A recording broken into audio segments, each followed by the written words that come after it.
तो आज की इस वीडियो में प्रश्नावली 2 के प्रश्नों को पढ़ेंगे। ये जितने भी प्रश्न हैं इस प्रश्नावली में दिया हुआ है वो सारे के सारे काफ़ी मज़ेदार क्वेश्चन हैं। आप इसे ध्यान से देखना, अच्छे से समझना। अगर आप इसे एक बार समझ जाते हैं तो आसानी से आप इनके सारे प्रश्नों को बना पाओगे।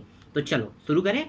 तो प्रश्नावली 2 का पहला जो प्रश्न है वो क्या है, यदि px बराबर x cube plus 3x² minus 5x plus 8 को निम्नलिखित से भाग करे तो शेषफल प्रमेय की मदद से शेषफल ज्ञात कीजिए।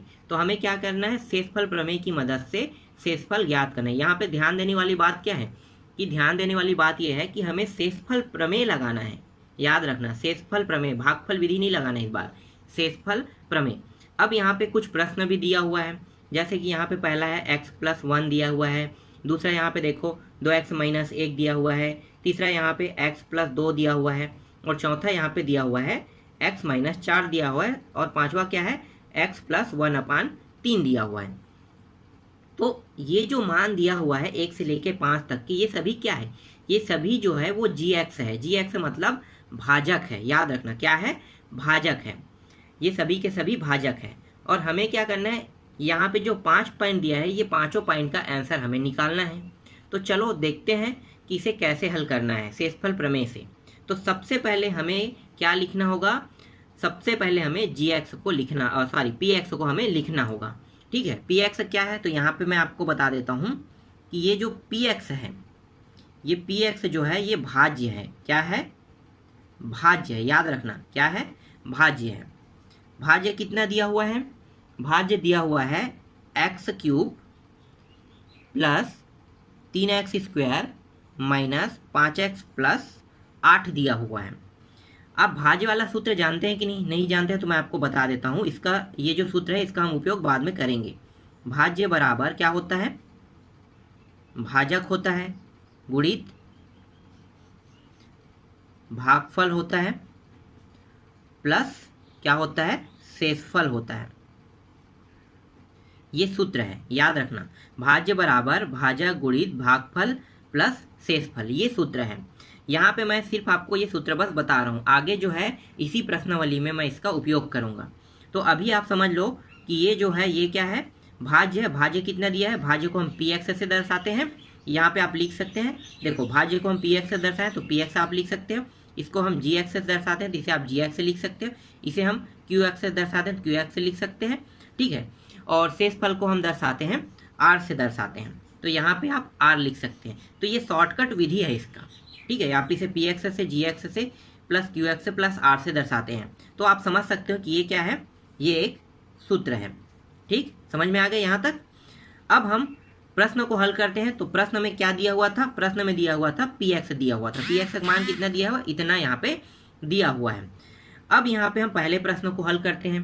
पहला प्रश्न में क्या कहा है, x+1 दिया हुआ है, तो यहाँ पे हम x+1 लिख लेते हैं। ये जो x+1 है ये क्या है, ये जो है ये भाजक है। क्या है, भाजक। और भाजक को किससे दर्शाते हैं, देखो gx से, तो इसे हम दर्शा लेंगे gx से दर्शा लेंगे। gx मतलब क्या है, भाजक है, ध्यान देना। अब यहाँ पे इसे हम पहला समीकरण दे देते हैं और इसे हम दे देते हैं दूसरा समीकरण, या देने की आवश्यकता भी नहीं है। तो यहाँ पे हम क्या करेंगे, यहाँ पे हम जो भाजक है इसको हम 0 मान लेते हैं। ठीक है, जब तक कि अगर हम इस प्रश्न को हल करने का एक ही तरीका है कि भाजक को हम जब तक कि 0 नहीं मानेंगे तब तक इसे हम हल नहीं कर सकते। मतलब gx क्या है, 0 है, तो ये वाला जो मान हो गया कितना आ गया, 0, और ये हो गया x+1। यहाँ पे x को रहने देते हैं और उसको इस पार ले जाते हैं, तो क्या हो जाएगा, 0 के साइड में जाके ये -1 हो जाएगा। 0 का कोई महत्व नहीं है। ठीक है, इसलिए ये एक साइड से दूसरे साइड गया, किस रूप में, पक्षांतर होके, इसे हम कहते हैं पक्षांतर विधि। तो पक्षांतर होके जब दूसरा साइड आया तो क्या हो गया, ये हो गया -1 हो गया। प्लस से क्या हो जाता है, हमेशा बराबर के उस पर अगर किसी संख्या को लेंगे जो प्लस या माइनस में रहेगा तो उसके चिन्ह में क्या हो जाएगा, परिवर्तन हो जाएगा। ये बात आप लोग याद रखना, इसीलिए मैं यहाँ पे आपको बता रहा हूँ। तो ये इस साइड से दूसरे साइड में आया, बराबर किस साइड में, तो यहाँ पे चिन्ह क्या था, प्लस था, इस साइड आके क्या हो गया, माइनस हो गया। तो x का मान क्या प्राप्त हुआ, x का मान हमें प्राप्त हुआ -1 प्राप्त हुआ। यहाँ तक आपको समझ में आया। चलो अब क्या करेंगे, यहाँ पे जो x है ना, इसके मान कितना है, 1 है। इसको हम कहाँ पे रखेंगे, समीकरण 1 में रखेंगे। तो रख दो। तो यहाँ पे लिखो समीकरण 1 में x का मान रखने पर, x के मान को रख देते हैं समीकरण 1 में। तो समीकरण 1 क्या था, यहाँ पे देखो p दिया हुआ है, p और x का मान कितना है, देखो x का मान रखना है हमें, तो ये -1 रखना है। ठीक है, यहाँ पे देख सकते हो px का मान कितना है, तो यहाँ पे हमने x का मान निकाला, तो x का मान कितना है, -1। तो जहाँ पे x रहेगा वहाँ पे हमें क्या रखना है, -1 रखना है। फिर यहाँ पे देखो x का 3 घात है, यहाँ पे क्या आएगा, -1 आ जाएगा। इसी तरह से देखो यहाँ पे क्या लगा है, घात लगा है, तो घात लगा देंगे। फिर 3 है, x का 2 घात है, मतलब -1 है, और इसका घात भी लगाएंगे ऊपर में। फिर -5 करेंगे, फिर x का मान रखेंगे तो -1 और +8। ठीक, यहाँ तक समझ में आ गया आपको। चलो आगे हल करें। इसके बाद देखो 1 को अगर हम 3 बार गुणा करेंगे तो कितना प्राप्त होगा, 1 को अगर हम 3 बार गुणा करेंगे तो 1 ही प्राप्त होगा, लेकिन यहाँ पे माइनस में है। तो एक चीज़ यहाँ पे याद रखना, अगर किसी संख्या में माइनस लगा है चिन्ह, अगर घात जो है सम है तो प्लस में प्राप्त होगा, और घात जो है वो विषम में है तो माइनस में प्राप्त होगा। तो देखो घात सम है कि विषम है, घात जो है वो विषम है, तो विषम है, इसका मतलब क्या है कि यहाँ पे -1 प्राप्त होगा। अगर सम होता, घात 2 होता, तो क्या होता, ये प्लस में मान आता, यहाँ पे मैं +1 लिखता, लेकिन ये घात जो है वो विषम है, मतलब 3 है, 5 है, 7 है, अगर इस तरह से रहेगा तो क्या होगा, माइनस में रहेगा। समझ में आ गया। फिर यहाँ पे प्लस करेंगे, 3 करेंगे। अब यहाँ पे देखो घात सम है कि विषम है, सम है, इसका मतलब क्या होगा, एक जो है वो किस में आएगा, एक जो है वो प्लस में आएगा, और यहाँ पे कोष्ठक के अंदर है, इसका मतलब ये है गुणा के रूप में होगा, और ये घात जो है वो प्लस में आ गया। फिर आगे देखो ये माइनस दोनों माइनस है, गुणा होगा तो क्या होगा, प्लस हो जाएगा, तो ये +5 आ गया, और ये +8। यहाँ तक समझ में आ गया। आगे बढ़े। ये हो गया -1, इन दोनों को गुणा करेंगे तो 3 का 3 ही प्राप्त होगा, 3 और 1 का गुणा करने पे 3 प्राप्त होगा। इन दोनों को जोड़ देते हैं तो 8 5 कितना हो गया, 13, ये आ गया 13। फिर आगे हल करो तो ये हो जाएगा -1, इन दोनों को जोड़ दो तो कितना हो जाएगा, प्लस को पहले जोड़ देते हैं तो ये 16 हो गया। फिर आगे हल करेंगे तो ये हो जाएगा -1 और 16 घटाएंगे, कितना प्राप्त होगा, 15 प्राप्त होगा। कितना प्राप्त होगा, 15 प्राप्त होगा। तो यहाँ पे आंसर क्या आ गया, यहाँ पे आंसर आ गया 15। तो मतलब P जो -1 है उसका मान कितना आ गया, 15। तो यही क्या है, इसका आंसर है। समझ में आया ये प्रश्न। अगर ये प्रश्न समझ में नहीं आया होगा तो दूसरा प्रश्न से आप समझ सकते हैं। तो दूसरा प्रश्न क्या है, दूसरा जो है यहाँ पे मैं लिख लेता हूँ, डायरेक्ट लिखता हूँ। दूसरा टॉपिक क्या है, 2x - 1 दिया हुआ है। ठीक है, जो पहला समीकरण उसमें तो हम मान रखेंगे, लेकिन यहाँ पे जो टॉपिक है जो दूसरा दिया है वो क्या है, 2x - 1 दिया है। तो 2x - 1 क्या है, भाजक है, और भाजक को हम किससे दर्शाते हैं, gx से। ठीक है, किससे दर्शाते हैं, gx से। तो हम इसे gx से दर्शा देते हैं, और gx का मान हमने पहले वाले प्रश्न में क्या रखा है, सोचो, इससे पहले अभी हमने हल किया है ना, क्या रखे थे मान, दिमाग में थोड़ा सा जोड़ दो, कितना रखना है, 0। कितना रखना है, 0। तो इसका मान हो गया 0 हो गया, यहाँ पे है 2x - 1 रहेगा। आगे जब इसे हल करेंगे तो 2x और ये जो 1 है ये कहाँ पे जाएगा, ये बताओ मुझे पहले। ये जो 1 है वो कहाँ पे चला जाएगा, दूसरे साइड। दूसरा साइड का मतलब क्या होता है, बराबर के उस पार। तो इसको हम ले जाएंगे बराबर के उस पार। अब यहाँ पे देखो चिन्ह क्या है, माइनस है ना, तो उस साइड जाके क्या हो जाएगा, ये प्लस में हो जाएगा, मतलब धन में आ जाएगा। समझ में आ गया, माइनस से क्या हो जाएगा, प्लस हो जाएगा। यहाँ तक आपको समझ में आया। चलो आगे देखें।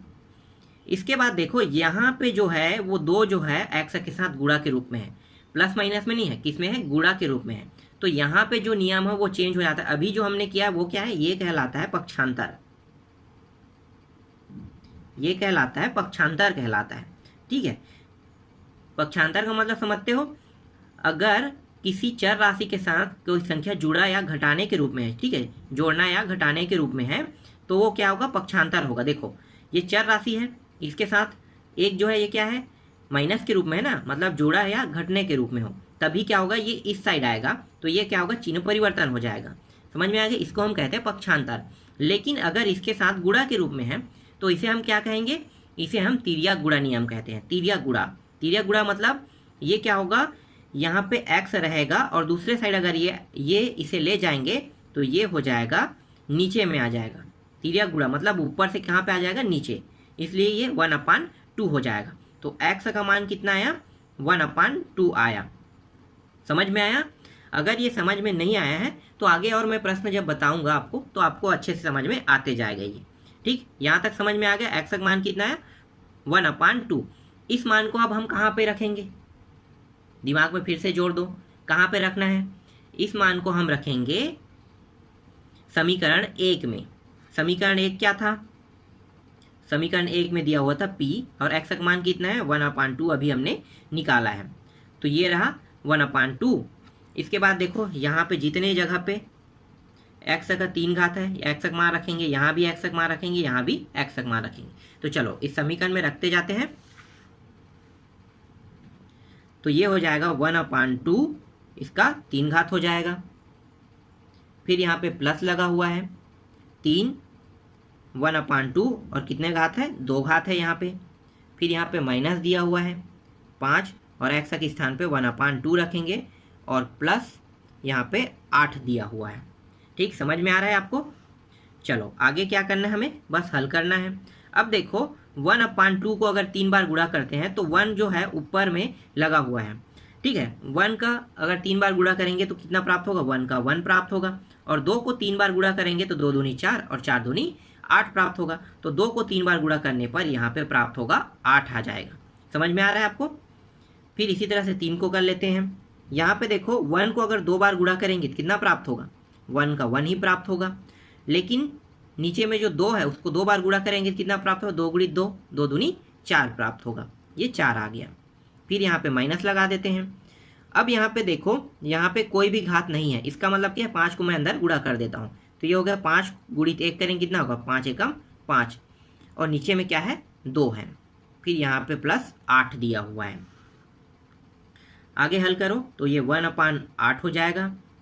ये हो गया प्लस, ये हो जाएगा 3 गुणित 1 कितना होगा, 3/4 हो जाएगा, माइनस 5/2 प्लस 8 हो जाएगा। देखो ऐसे प्रश्न जो है वो काफ़ी क्रिटिकल होते हैं, बहुत ही टफ लगता है, लेकिन है बहुत आसान। आपको क्या करना है, सभी के पदों को बराबर करना है। कौन से पद को, नीचे वाला। ठीक है, हर और अंश। तो आपको क्या करना है, यहाँ पे सिर्फ नीचे वाले जो पद है उसको आपको बराबर करना है। नीचे में क्या है, ये 8 दिया हुआ है, 4 दिया हुआ है और 2 दिया हुआ है। तो इसके मान को बराबर करने का एक सिंपल सा ट्रिक है।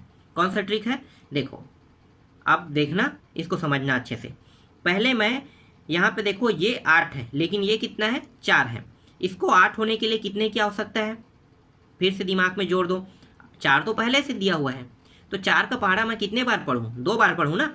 तो 4 का पहाड़ा अगर मैं 2 बार पढ़ता हूँ तो ये 8 हो जाएगा। तो मैं 1/8 को जैसा वैसा लिख लेता हूँ। ठीक है, इसमें कोई भी चेंजेस नहीं करेंगे। क्यों, क्योंकि नीचे में जो 8 है वो क्या है, सबसे बड़ा है, इसलिए हम चेंज नहीं करेंगे इसके पदों में। लेकिन दूसरे वाले में देखो यहाँ पे 4 दिया हुआ है, ये 8 है क्या, नहीं है, तो इसमें हम चेंज करेंगे। तो 4 के पहाड़ा को कितने बार पढ़ूंगा मैं, 2 बार। तो यहाँ पे 4 गुणित 2 ऐसा कर सकता हूँ। ठीक है, 4 गुणित 2 हो गया। ऊपर में देखो कितना है, 3 है। जब 2 यहाँ पे आया है तो इसके साथ भी 2 जो है ऊपर में भी जाएगा, याद रखना। ठीक है, ऊपर में भी जाएगा। इसी तरह से इसको भी देख लेते हैं। यहाँ पे 5 है और नीचे में क्या है, 2 दिया हुआ है। अब देखो इसको 8 होने के लिए कितने की आवश्यकता है, 2 का पहाड़ा अगर मैं 4 बार पढ़ूँ तो 8 हो जाएगा। तो ये 4 हो गया। 4 जब नीचे में गुणा हुआ है तो 4 का ऊपर में भी क्या करेंगे, गुणा करेंगे। समझ में आ रहा है। और यहाँ पे देखो कितना दिया हुआ है, 8 दिया हुआ है। अब देखो नीचे में कुछ नहीं है, मतलब क्या है, यहाँ पे 1 है। कुछ नहीं मतलब क्या है, यहाँ पे 1 दिया हुआ है। अब 1 का कितने बार गुणा करूं कि 8 मुझे प्राप्त हो जाए, तो 1 का मैं 8 बार गुणा करूंगा तो 8 मुझे प्राप्त होगा। 8 का गुणा अगर नीचे में हुआ है तो क्या करेंगे, ऊपर में भी 8 का गुणा करेंगे। समझ में आ रहा है। चलो आगे अब इसको हल कर देते हैं। तो ये हो जाएगा 1/8 हो जाएगा, प्लस 3 दूनी 6 और नीचे में कितना होगा 4 दूनी 8 हो गया, माइनस 5 चौक 20 और नीचे में कितना होगा 4 दूनी 8 हो गया। इसी तरह से यहाँ पे 8 8 64, ये 64 हो गया और नीचे में देखो यहाँ भी 8 हो गया। देखो नीचे में सभी का मान बराबर आ गया 8, समझ में आ रहा है? नीचे में सभी का मान क्या आ गया, बराबर आ गया, 8 प्राप्त हो गया। अब जब नीचे में सभी का मान 8 प्राप्त हो गया, इसको अब हम कैसे लिख सकते हैं, मैं यहाँ पे साइड में आपको बताता हूँ। आप इसे इस तरह से लिख सकते हो, नीचे में सिर्फ एक बार 8 आप लिख सकते हो, ठीक है? इस तरह से आपको लिखना है। चलो मैं आपको दिखाता हूँ, ठीक है? आपको कैसे लिखना है, इस प्रकार से लिखना है, ठीक है? ये इसके जो नीचे वाले हैं उसको मैं साइड से बता रहा हूँ आपको। तो ये 1/8 है, इसमें से सभी में अगर 8 प्राप्त होगा तो हम इस प्रकार से लिख सकते हैं। अब यहाँ पे क्या है, 1 है, फिर प्लस 6 है, फिर माइनस 20 है, फिर यहाँ पे प्लस 64 दिया हुआ है, ठीक है? क्या करेंगे, प्लस प्लस को जोड़ दो पहले। तो ये 64 एक 65 और 6 कितना हो गया, 66 और 6 71, ये हो गया 71 माइनस 20 और नीचे में क्या है 8 है। अब इसको घटा देते हैं, तो घटाएंगे तो कितना प्राप्त हो जाएगा, ये हो गया 1 और ये हो गया 5 और यहाँ पे कितना होगा, यहाँ पे ये आ जाएगा, नीचे में 8 आ जाएगा, ठीक है? कितना आ जाएगा, यहाँ पे 8 आ जाएगा, ठीक है? इतना आ गया। हम अगर चाहे तो ये भी हमारा क्या हो सकता है, आंसर हो सकता है, और आगे आगे हल करें तो आगे भी हल कर सकते हैं। यहाँ भी आप आंसर में लिख सकते हो 51/8, लेकिन अगर आप हल करना चाहते हो तो कैसे लिख सकते हो, 8 से इसको भाग दे दो तो 51 को, तो 8 सत्ते कितना होता है, 1 सेकेंड, 8 पंचे 40 और 8 छक्के 48, तो ये हो गया 6 आ गया। शेष कितना बचा, शेष जो बचा है वो बचा है 3 बचा है, ठीक है? तो 3 को हम ऊपर में लिखेंगे, नीचे को 8 में। तो इस तरह से 2 आंसर आप यहाँ पे निकाल सकते हैं, ये भी सही आंसर है, ये भी सही आंसर है। इसका एक अगला रूप ये है, ठीक है? तो शेषफल में कितना प्राप्त हुआ हमें, शेषफल जो है वो p बराबर 1/2 जो है, इसका मान आया इतना आया, ठीक है? ये भी आंसर सही, ये भी आंसर, दोनों आंसर सही हैं, ठीक? समझ में आया ये प्रश्न?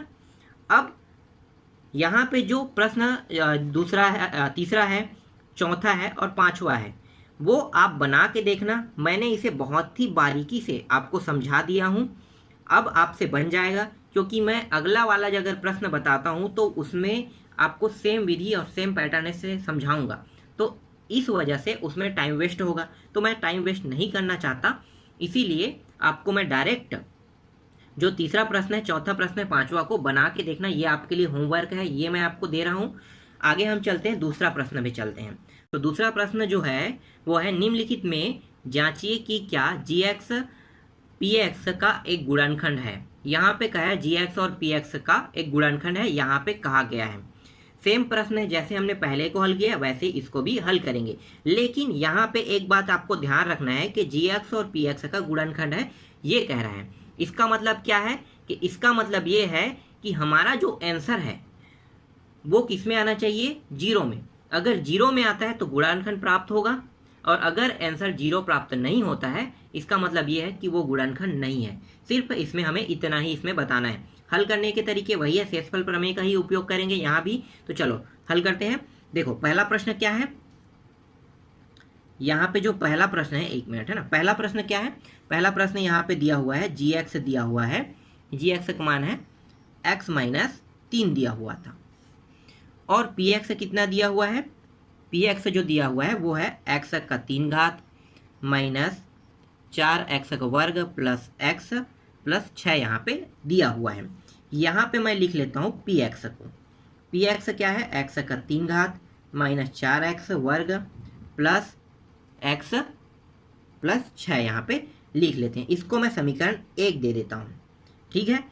अब क्या करेंगे, अब ये जो gx है, ध्यान देना, gx को लेते हैं, और gx में क्या है, x माइनस 3 दिया हुआ है, और ये gx का मान कितना रखे थे इससे पहले वाले प्रश्न में, सेम हल होगा, हल करने के तरीके में कोई भी चेंजेस नहीं होगा, इसलिए मैं आपको बार बार बता रहा हूँ, ठीक है? क्या करना है, यहाँ पे 0 लेना है इसको, और ये x माइनस 3 हो जाएगा।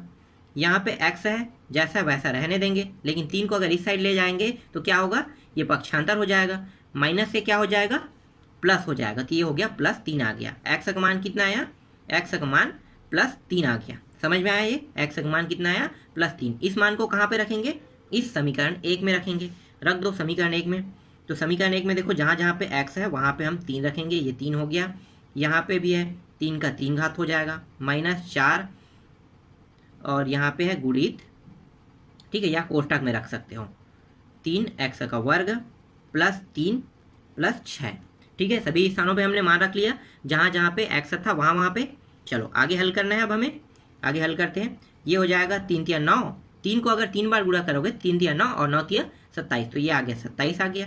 माइनस यहाँ पे 4 गुणित, ये हो गया 3 को 2 बार गुणा करोगे कितना आ गया, 3 तिया 9 आ जाएगा। ये 3 + 6, ये हो गया 27 माइनस इन दोनों को गुणा करो, 9 चौक कितना होता है 36, ये 36 हो गया, +3 +6, जितने भी प्लस है उसको जोड़ दो, तो ये भी प्लस में है, ये भी प्लस में, ये भी प्लस में, ये हो जाएगा 27 और 3 कितना हो गया 30, 30 है 36, ये हो गया 36 माइनस 36 हो जाएगा। 36 माइनस 36 कितना होगा 0, तो P जो 3 है उसका मान कितना प्राप्त हुआ 0, 0 प्राप्त हो रहा है। ये क्या सिद्ध कर रहा है कि ये जो पहला जो प्रश्न है ये क्या है, गुणनखंड है। तो यहाँ पे आप लिख सकते हो कि यहाँ पे आपको क्या लिखना है, यहाँ पे आप लिख सकते हो चूंकि, या इसलिए लिख सकते हैं, इसलिए x - 3 px गुणनखंड है। ठीक है, इस तरह से आप लिख सकते हो। ये क्या है, आपका आंसर है। समझ में आया। चलो दूसरा प्रश्न देखते हैं। मैं सभी प्रश्नों को नहीं बताऊंगा, अगर आपको समझ में नहीं आ रहा है तो ये आप ढंग से वीडियो को नहीं देख रहे हैं और ढंग से आप समझने की कोशिश नहीं कर रहे हैं, ये आपकी गलती है, मेरी गलती नहीं। मैं अपना 100% यहाँ पे दे रहा हूँ, आप भी अपना 100% लो। अगर आप अपना 100% लोगे तो आपसे ये प्रश्न जो है वो बन जाएगा, क्योंकि मैं ट्रिक में चेंज नहीं कर रहा हूँ। इसीलिए मैं एक ट्रिक में आपको हल करके बता रहा हूँ और ट्रिक बार बार उपयोग हो रहा है, तो आपको समझ जाना चाहिए कि इस प्रश्न का आंसर जो है वो इस तरह से आएगा, इसको हम इस तरह से बनाएंगे। हर प्रश्न का जो तरीके हैं वो सेम टू सेम है, अलग नहीं है, इसलिए आपको थोड़ा ध्यान देना है। ठीक है, चलो दूसरा देखते हैं। कोई भी प्रश्न कठिन नहीं है। कुछ लोग ऐसे भी कहते हैं कि सर आप सिर्फ सरल सरल प्रश्नों को बताते हो, कठिन को नहीं बताते हो। तो भाई कठिन कौन सा प्रश्न है ये तो मुझे पहले बताओ। कठिन होगा तो मैं आपको कठिन को अलग से बताऊंगा, लेकिन सभी प्रश्न एक जैसे हल हो रहा है तो सरल ही तो है। हल करने के तरीके अगर आप समझ नहीं पा रहे हैं तो आपकी गलती है, ये आप याद रखना। ठीक है, मैं आपको पूरी तरह से सही तरीके से समझा रहा हूँ। gx बराबर कितना है, x + 1। px का मान देखो दूसरा में कितना दिया हुआ है, यहाँ पे दिया 2, x का 3 घात दिया हुआ है, प्लस यहाँ पे x का वर्ग, माइनस यहाँ पे दिया 2x + 1 यहाँ पे दिया हुआ है। यहाँ पे हम लिख लेते हैं px को, लिख लेते हैं px का मान कितना है, यहाँ पे पुनः लिखो 2x का क्यूब दिया हुआ है, प्लस x का वर्ग दिया हुआ है, माइनस 2x + 1 दिया हुआ है। gx का मान लिख लो, gx का मान कितना है, ये आपको पहला समीकरण मानना है, x + 1 दिया हुआ है। इसको हम क्या मानते हैं, बार बार वही चीज़ मैं बता रहा हूँ तो आपको समझ में आ गया होगा। 0 रखते हैं, ये x + 1 है, ये एक इस साइड आके क्या हो जाएगा, देखो चिन्ह क्या हो जाएगा, परिवर्तन, तो ये -1 बराबर x। समझ में आ गया। मैं थोड़ा सा फास्ट चल रहा हूँ ना, क्योंकि वही तरीके से हल करने से क्या होगा कि भाई आपको थोड़ा दिक्कत भी होगा। जो लोग इसे समझ गए होंगे उनके लिए तो बहुत आसान है, लेकिन बार बार वही टॉपिक उसी तरीके से हल करने से थोड़ा सा दिक्कत होता है, इसलिए थोड़ा सा फास्ट चलते हैं हम। ठीक है, इसके मान को कहाँ पे रखेंगे, समीकरण 1 में रख दो। समीकरण 1 में जहाँ जहाँ पे x है वहाँ पे क्या रखेंगे, p - 1 रखेंगे, यहाँ पे 2, फिर -1 का 3 घात प्लस -1 का 2 घात -2, और यहाँ पे क्या है -1 है और ये +1 है। ये हो गया p - 1, ये हो जाएगा 2। देखो यहाँ पे क्या है, ध्यान देना, माइनस है ना, यहाँ पे क्या है माइनस है, और यहाँ पे कितना है घात 3 है। अगर विषम है तो क्या होगा, माइनस में मान प्राप्त होगा, तो ये -1 में प्राप्त होगा। यहाँ पे देखो सम है तो क्या प्राप्त होगा, प्लस में प्राप्त होगा, +1 प्राप्त हो गया। देखो ये माइनस माइनस क्या हो जाएगा, प्लस हो जाएगा, और 2 हो गया, +1। आगे हल करते हैं तो देखो ये प्लस और माइनस गुणा होकर क्या होगा, माइनस हो जाएगा, -2 +1 +2 और +1 हो गया। ठीक है, इसका मान देखो कितना आ रहा है, तो ये 2 और ये 2 कट गया, बचा क्या, +1 +1, यहाँ पे 2 प्राप्त हो गया। तो p - 1 का मान कितना प्राप्त हो है, 2 प्राप्त हो गया। तो यहाँ पे p - 1 का मान 2 प्राप्त हो रहा है, इसका मतलब क्या है ये जो प्रश्न है वो क्या है, गुणनखंड नहीं है। तो यहाँ पे आपको बताना होगा। तो यहाँ पे आप लिख सकते हो, अतः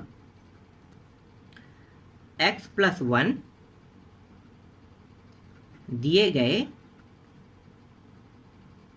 बहुपद का गुणनखंड